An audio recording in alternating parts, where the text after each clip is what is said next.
അപ്പോൾ നമ്മളെ പഴമൊക്കെ നെയ്യിലെല്ലാം വേവായിട്ടുണ്ട്, കളർ മാറി വന്നിട്ടുണ്ട്. അതിലേക്ക് പാൽ വയ്ക്കാം.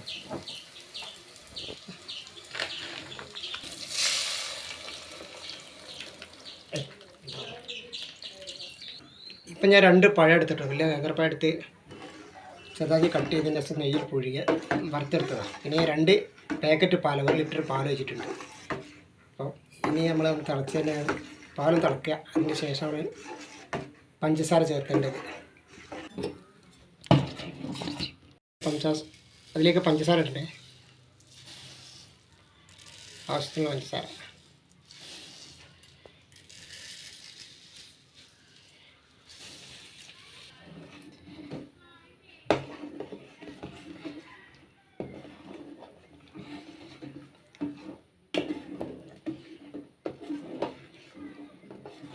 ഇത് കുട്ടികൾക്കൊക്കെ ഏറ്റവും ഇഷ്ടപ്പെട്ടൊരു പായസം എന്ന് പറയുന്നത്, മിക്സഡ് പായസം.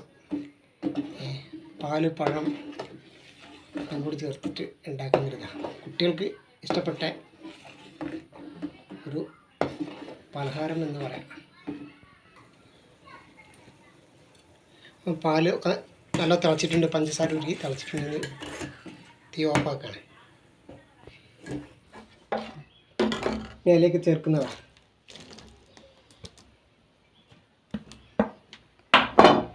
നമ്മുടെ